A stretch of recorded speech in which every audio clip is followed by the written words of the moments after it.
What's going on, everybody? Mortem here, this time bringing you my first impressions for 007 First Light, an espionage action-adventure, I suppose you could say, from IO Interactive, which released into, I believe, a one-day early access period yesterday from the time this video released. But before I get too far into this video, I do need to inform you that, a bit of a surprise to myself, actually, I did wind up getting a review key for this. However, they gave it to me right after the game launched into that little one-day window, and so I have not put a lot of time into this couple hours, really. I was actually outside touching some grass. As I didn't even realize this was getting a one-day early access, me and my son went to the park. But speaking of enjoyable jaunts through nature, this game starts rather dramatically with you being shot out of the sky as you attempt to actually fly some people, as you are an air crewman, James Bond as it happens, helping to fly out some people to a mysterious site, which inadvertently puts you onto the fast track of being recruited by MI6 through a variety of different means. Before we get fully into that, let's talk about some other things. Obviously, this is based on the 007 IP, which I freely admit has never been some great love of mine, outside of enjoying bits and pieces of it here and there throughout the years, and even then, mainly the cars if I'm being honest, and the occasional prominent video game. And so with that in mind, there's a couple of things I want to mention straight away. I would say the beginning of the game is pretty well paced. I did a little bit of intentional messing around, which messed with that pace, but that's on me. I was intentionally doing some stuff I'm going to talk about here in a minute. But I think it does a pretty good job of showing you the ropes, getting you up to speed, presenting you with options and everything, and in that way it's pretty good. However, I did notice a few things that I would like to lead towards the beginning of the video with, which is that I'm a little unimpressed with the gadgets so far. I'm still, only a few hours in the first couple of missions, and it's possible to introduce more interesting stuff later, but so far I've gotten a phone that shoots darts that make people sick, doesn't really do anything else, just provides a quick distraction and the possibility of walking around them, the ability to hack electronics on occasion, a camera that stuns people with the flash, full-on flashbang type stun, and then a lighter, which is like a localized smoke grenade.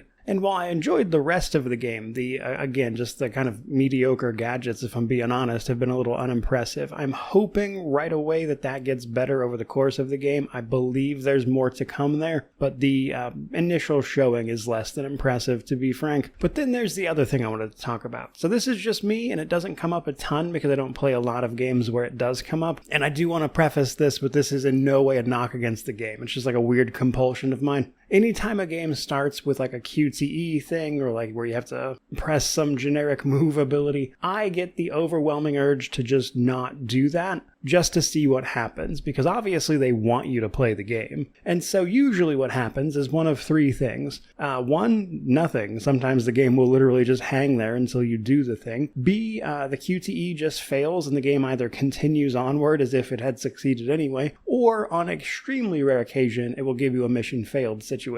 And just a random thing about me is that I find that so fascinating, because obviously, again, they want people to play the game, of course, and yet it's an extremely easy interactive point of failure that game developers have to do something with. But the reason I'm actually bringing that up and mentioning it to you is because it got me basically trying to fail the training montage afterwards. With this being an action adventure, that type of thing, they're not exactly going for hardcore game mechanics, and the training montage is basically just there to show you the ropes, as you would expect. And yet, something about this game just really kind of gives me the urge to try to poke at the seams, which in a roundabout way is actually a compliment. There's just something about this game that makes me want to find the limits of it. And in the early hours, that basically meant me intentionally trying to find the ways I could fail this training montage, just to see if there would be unique or funny scenes or something like that, because honestly, it would just be extremely funny to have this guy do something crazy, try to get recruited into the spy service, and then just fail every possible test spectacularly. But truth be told, what usually happens is nothing. The game just kind of pushes you on your way forward, and then the only times you can really fail in the early hours are if you actually miss a QTE a couple of times, or if you lose the occasional fight that it will actually let you lose. And some of them you just have infinite health and it will stand there until you do it correctly. Now again, to be very clear, that's not a knock against the game. It was never that type of game. It wasn't claiming to be a super open and free type of game. However, I will say, as I mentioned there, it just kind of gives me the urge to poke at the edges of this one and see what's possible, mess around with the systems, and I want wanted to mention all that specifically so I could highlight that, because that part has actually been pretty fun to me, even in these opening missions, and I'm hoping it expands more as the game goes on, because once you get to the slightly more mission-oriented places outside of the early hours where you can start messing around with the ways through the level and interactions with individual fights, going in guns blazing versus a more stealth approach, that kind of thing, and actually trying to complete challenges and stuff, that's where that stuff shines. And while it's not a complete free-for-all, I have already noticed that the game goes from being pretty hemmed in at the beginning to much more open as the levels expand in terms of like options and stuff available to you. And again, that's just something I've had fun with poking around at, and something I will likely continue to do from here. Otherwise, let's talk about a few other things. How's this game running? Mostly for me, pretty good. It stutters occasionally. The NVIDIA driver for the game did drop as the game launched as well, so I was able to install that, and that seems to have been fine for me. I've seen a couple of people mention having some trouble with it, but hopefully it will continue to be smooth sailing on my end, and I haven't, again, had any real trouble worth reporting beyond a little bit of that stuttering in more action-oriented sequences. On top of that, as you would probably expect, there's a couple of difficulty options that you can run through the story with. There's also a chapter select, which is going to be helpful for getting the game's collectible achievements, I would imagine, and what's more, the game has a simulation called Tax Sim where you can take on challenges and operations and stuff to compete on leaderboards for how well you can do those things. Just as a way to get some more content out of the game, there seem to be a handful of achievements associated with that as well, if the regular spy missions aren't your game. Beyond that, the story seems to be, at least in setup, a pretty straightforward espionage type thing. You are again hit by missiles and stuff as you are attempting to fly some operatives to places, and you are the only survivor, it would seem, from that crash, and you get contacted by MI6 to try to complete their goals there, and you ultimately manage to, I would say not exactly do what they wanted you to do, but do something incredible nonetheless, and this leads to you ultimately being recruited by MI6 before being thrown into that training montage, because they are attempting, after about 10 years or so, to revive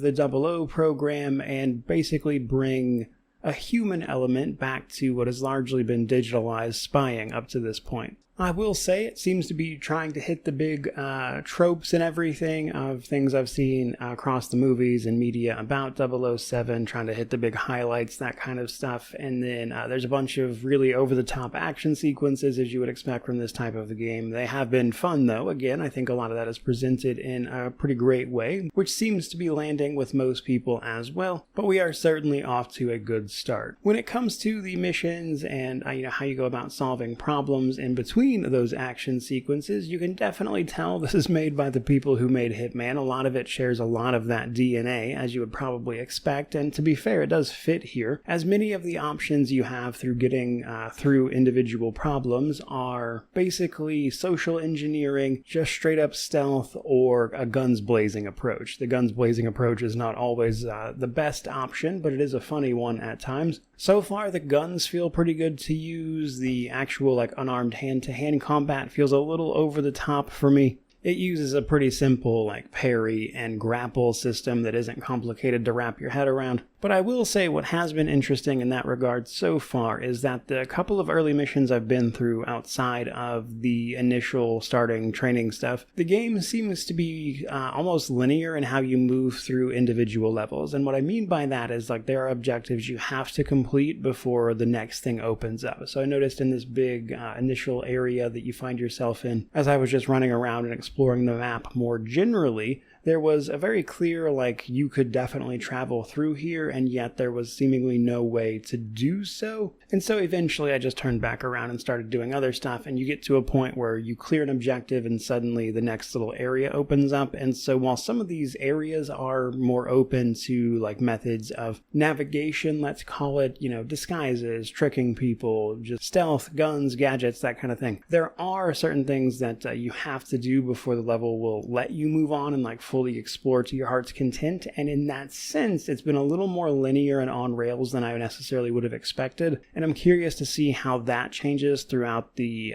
experience, more or less. Not that that is, again, a bad thing or really even unexpected, given the genre that this happens to be. I just thought it was of note, and I'm curious if later on there's going to be like more wide open type of levels, because so far it's been situations like that followed by more linear action sequences where you're driving or chasing someone down, that kind of thing. Combat, as I mentioned, is pretty basic. You do have some options, throwing things, using guns, your gadgets, stuff like that. You can also charge and hit people to knock them over ledges, initiate takedowns, more or less the usual stuff you would expect from a stealth action hybrid. And again, I think it feels good for what the game is aiming for, even if none of it is like best in class on individual aspects. But that's kind of where I'm sitting at with this game right now. So to sort of start wrapping this up, basically what I'm looking at is hoping that the gadgets get more interesting as it goes, and then mostly just being curious what the rest of the game does in terms of, again, level design, interactions, that kind of thing. But by and large, it's been a really fun experience so far, and I've had a lot of fun trying to track down just like where the limits are in everywhere that I have been going thus far. And there really is just something about this game that has me endlessly curious to experiment and just see what I can get away with in certain situations, and that's probably fitting given the game's like bluff and social engineering aspects, but